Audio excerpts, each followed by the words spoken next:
Hi,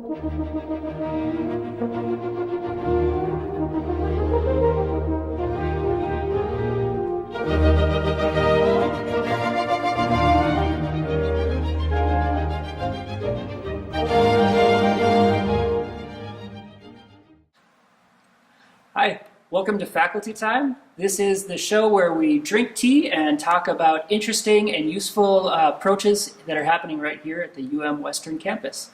Joining me for tea today is Dr. Katrina Kennett. Dr. Katrina, may I call you Katrina? Yes, you can. Thank you. Thank you for joining me. Absolutely, I'm happy to be here. Awesome.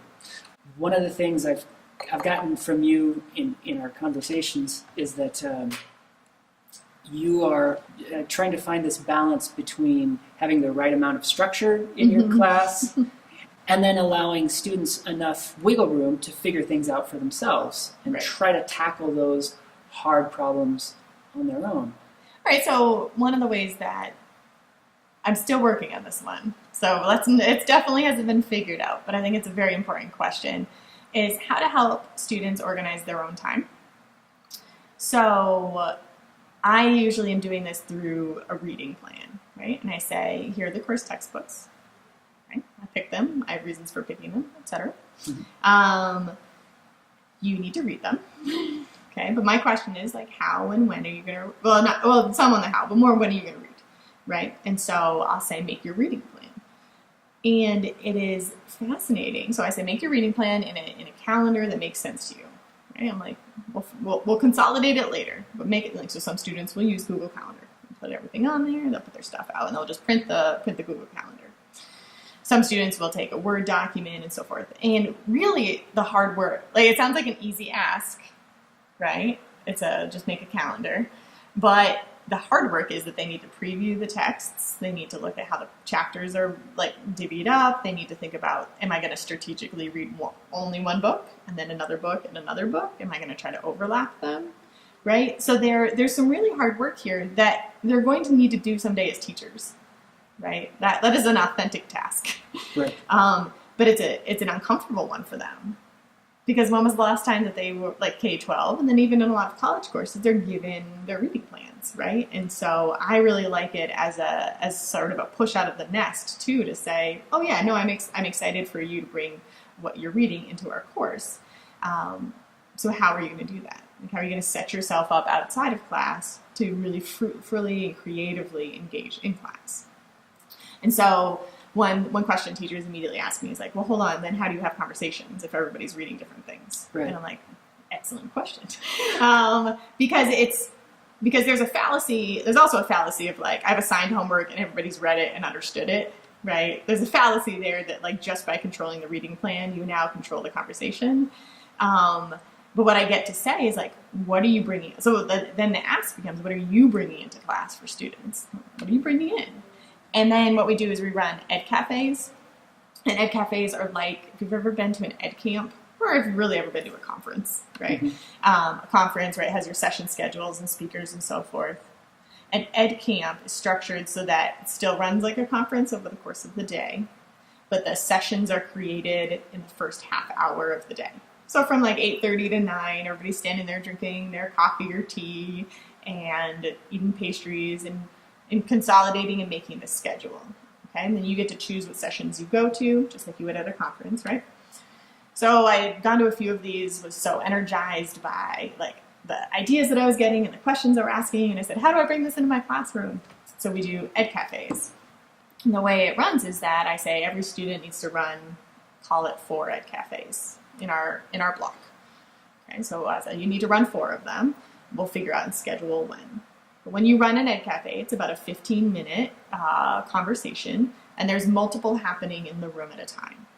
So there may be 2, sometimes there's 3, and then I say, well, what are you going to talk about? And that's really where the ask from the books comes in, right? I said, well, what are you going to talk about today? I said, Justin, what are you going to talk about today? And I have a Google Calendar, and I put Justin in today's ed cafe. Justin, what are you going to talk about? And you're like, well, in chapter 7 of blah, blah, blah.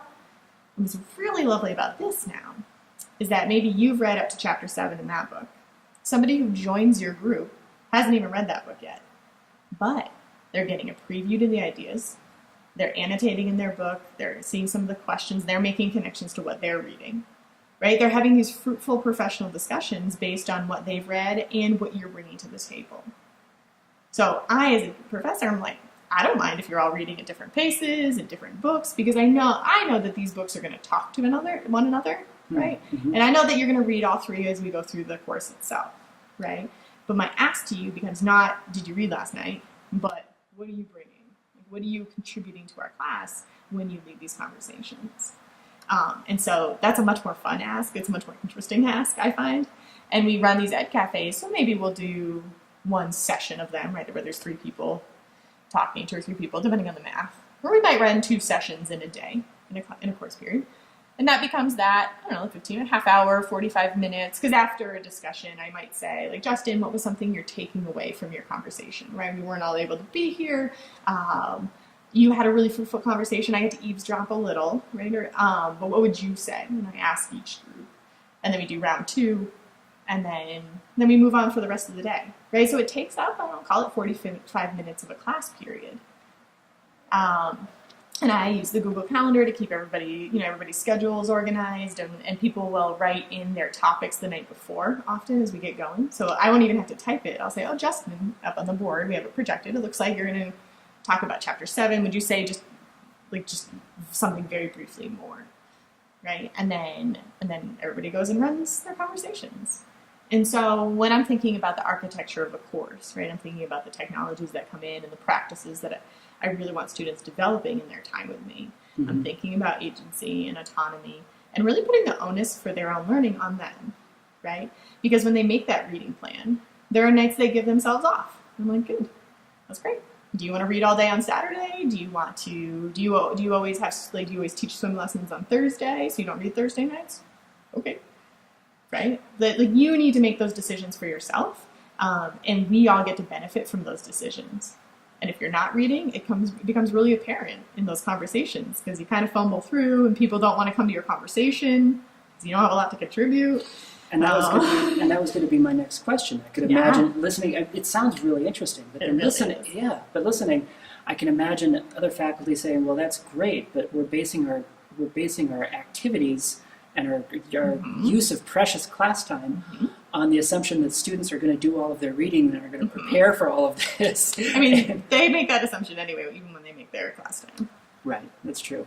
It makes it much more apparent who's not reading in the general conversations and when they lead them based on what they're not bringing to the table, right? And it's a lot more apparent. They're not just the quiet kid who rarely participates in the conversation. Like, now it's in a group of 3 or a group of 2 sometimes, right? Or a group of 5. And what's interesting is if they don't read or they ask to move, we get to have a very different conversation rather than me being, oh, well, you get a 0 for the day. They say, well, this came up. And I want to say, okay, so when are you going to reschedule your ed cafe? Like, how is your reading plan going to move? Because you still need to read it. But then it's now the ball's back in their court. Mm-hmm. Oh, okay, this is how I'm going to be good to my participation in this way in this class. They're also getting so much out of these smaller conversations that maybe are the hooks they need into the reading, right? Maybe they needed to listen to those other 2 people talk about the other 2 books that they haven't really gotten to, so that when they open up one of them, they actually have a ton of notes already mm-hmm. based on the conversations that they had. And they're like, oh, right, okay, this makes more sense now because they were digging in. So mm-hmm. just in terms of supporting reading practices, I guess saying yep, there are students who aren't going to read or who aren't always going to read everything or who aren't just going to understand what they have read. These conversations and that precious class time, I find I get way more out of that 45 minutes of them doing self-directed reading than if I ran a 45-minute discussion every day. Just hands down. There's just things that connections they're making, topics they bring up, right? Things that I can contribute to. I tap in, right? But that wouldn't necessarily be a part of what I bring to the table. And on the day, and there are definitely still lectures and things that I say on this Thursday. I'm going to talk about book 1. And I'm going to actually be pulling out either this section or this chapter or be talking about some of the major points that it's making. And so you can have already read the book by the time I talk about it. You can use what I'm talking about as your preview to the book. Right, but if there are things that I still want and need to talk about that are explicitly from the text, there's nothing preventing me from doing that. Mm-hmm. But there's a lot that are calling them to the table to say, How are you making your reading like a part of a meaningful conversation in this class? And it sounds like they, as a group, are creating little artifacts and reflecting on what they're talking about too. So I have a running Google Doc that is the schedule basically, and what I'll say is, Justin, and okay, what are you talking about today? Or maybe you've already put it in. But when I ask you for that reflection after your 15 minutes, and it varies. Sometimes it's 10 or 20, whatever, like whatever works, like in terms of the rhythms of the course. I say, Justin, what is your takeaway? And I'll also type that up.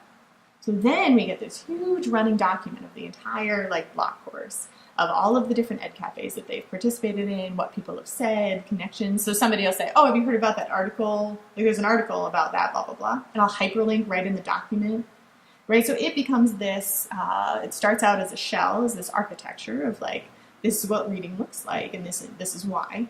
And this is what it's going to enable you to do.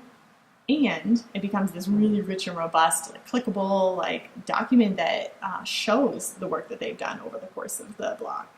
So, Dr. Kennett, I want to thank you for joining me for tea. This has been a super fun conversation. It's been lovely. Yeah.